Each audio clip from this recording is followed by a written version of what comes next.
The camera doesn't blink. It just watches. It watches a boy in a faded hoodie step into a small corner market with his hands tucked into his sleeves, eyes lowered like he's hoping to be invisible. It watches the fluorescent lights buzz overhead, the gum racks and lottery tickets and a line of people too tired to care. And it watches a voice, sharp, impatient, slice the air like a receipt tearing. "Hey kid, you gonna buy something or just stand there?" That kid is Lamine Yamal. None of the faces in line seem to recognize him. No jerseys, no whispers, no phones creeping up for a sneaky picture. Maybe it's the hoodie. Maybe it's because heroes look smaller when they don't have a stadium around them. Or maybe this is one of those moments when the world forgets who you are and remembers what you deserve. Lamine grabs a loaf of bread and a carton of milk. He sets them down softly, like they might bruise. He checks his pockets and pulls out a handful of coins and a crumpled note folded so tight it's almost a pebble. He smooths it with his fingers. Counts again. Behind the register, the attendant taps the counter with a painted nail, bored rhythm turning into annoyance. "You're short," she says. "By a lot." "It's okay," Lamine says. "I can leave the milk." He slides the carton back, but the nail taps faster, a metronome of judgment. "We're not a charity, and you're holding up the line."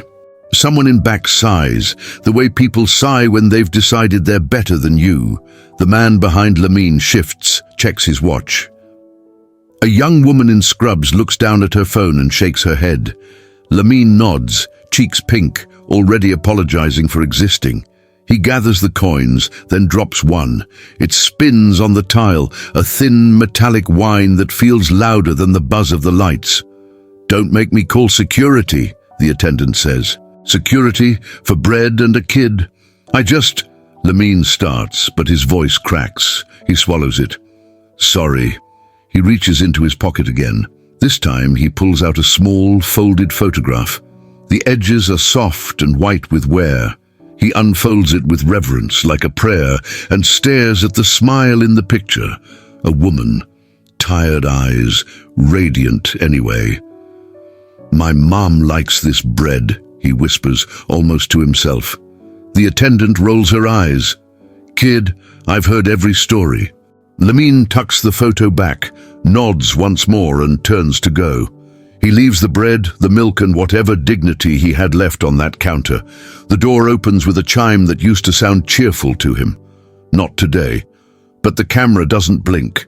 It watches him pause right outside the glass. He looks up at the grey afternoon as if the answer might be in the clouds. He pulls out his phone. One call. 15 seconds. He nods, puts it away, and walks back in. The chime rings again. "I'll pay later," he says, gentle but firmer now. "I promise. Please." "Not how this works," the attendant replies. "You think you're special." No, he doesn't say. He doesn't say that in stadiums the size of small cities, people scream his name until their throats are raw. He doesn't say that cameras chase him on other days, on other fields. He doesn't say that he's played against men twice his age and stood tall. He just picks up the bread and sets the milk aside. Just this. She stares at him. Something in her face softens, just a flicker, then hardens again. "Fine," she mutters, "but don't try anything. I'm watching." He counts the coins a third time. He's still short. He looks at the woman in scrubs, at the man with the watch. Nobody meets his eyes. He looks back at the attendant. "Please," he says one last time.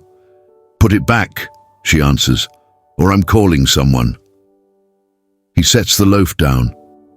He backs away. He walks out. The chime sings like an ending. The camera doesn't blink, because a minute later the door opens again, harder, angrier, and two men in windbreakers step in. Security, sure, but not for a kid. They head straight to the counter. "We got a call," the taller one says, glancing over the attendant's shoulder, face lit by the screen. "Is this right?" He turns his phone around. On it, a message. Tell her to check the other camera. Another text follows, a simple instruction. Back room. The attendant frowns. She's worked here for years. She knows every angle of the little store, but the men are already moving, and she doesn't like being left out, so she follows.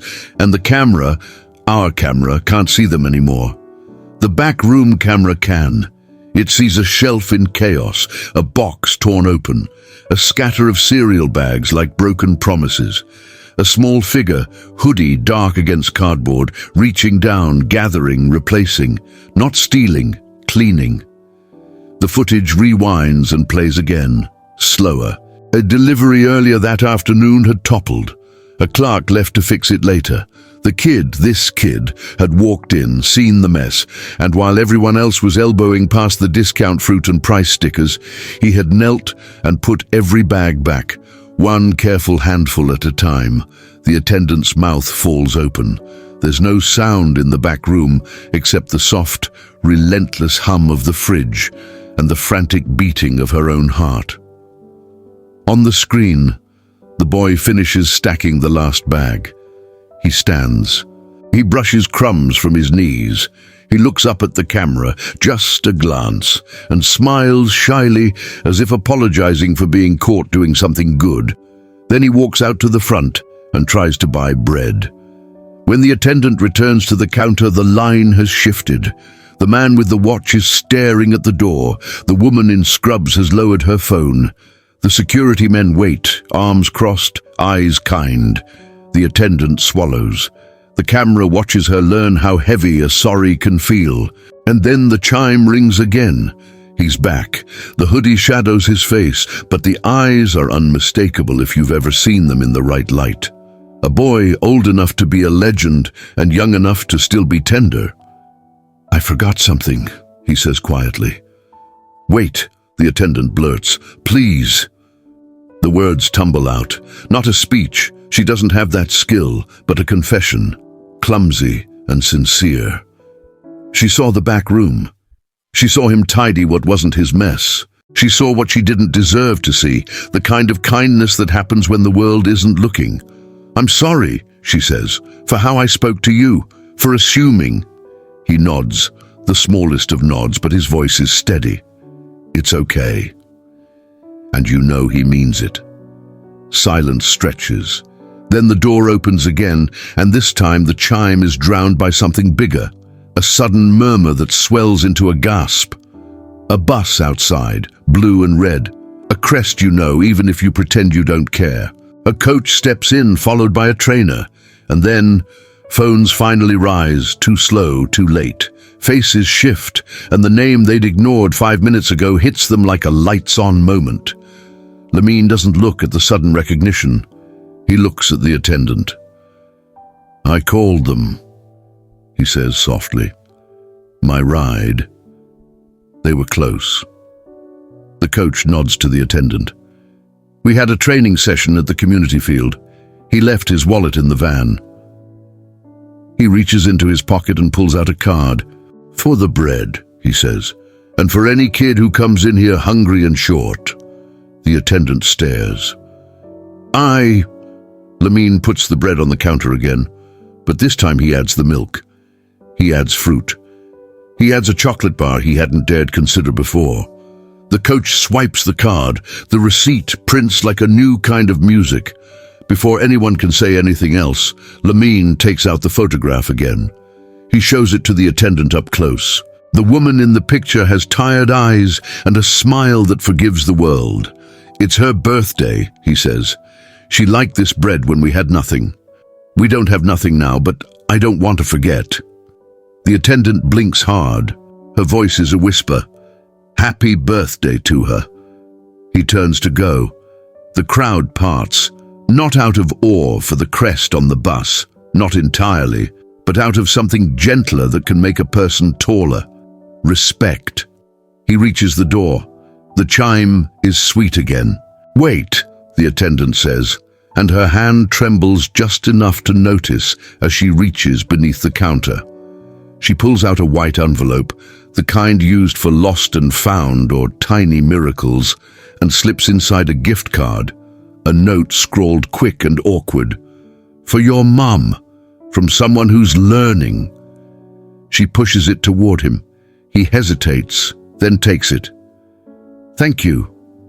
The camera doesn't blink, but somehow the whole store seems to exhale. Outside, he pauses beside the bus, turns, and faces the window. He can't see the camera, not really. Cameras hide, but he raises his hand anyway, a small wave to an invisible witness, to the moments we don't post because we think no one's watching. The coach claps his shoulder. The door slides shut.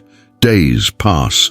The video surfaces, not the front counter humiliation, not the sighs and the watch checks and the sharp words. The backroom footage. The kneeling boy who picked up what someone else had dropped. It spreads the way truth sometimes does, slowly, then all at once. People argue in the comments, people cry, people send bread. The market changes.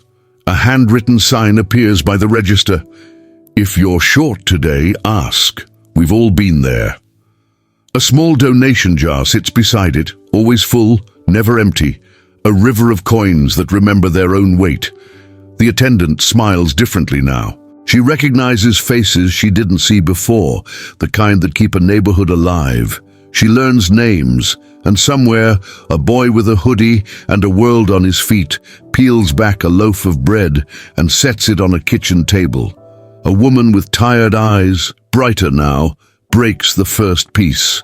He pours milk into 2 glasses. They eat, they laugh about nothing and everything.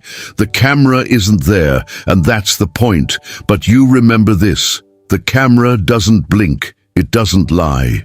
It didn't save the boy, and it didn't punish the attendant. It just gave all of us a choice to see what was in front of us and to be better after. Lamine never mentioned the day. He didn't have to. The story lived without him telling it, the way good stories do. It lived in the jar of coins, in the sign by the register, in the extra second before a cashier hardens their face.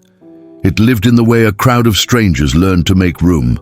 And it lives here, with you now. Proof that sometimes the smallest, quietest moments are the ones that echo loudest when the world finally listens.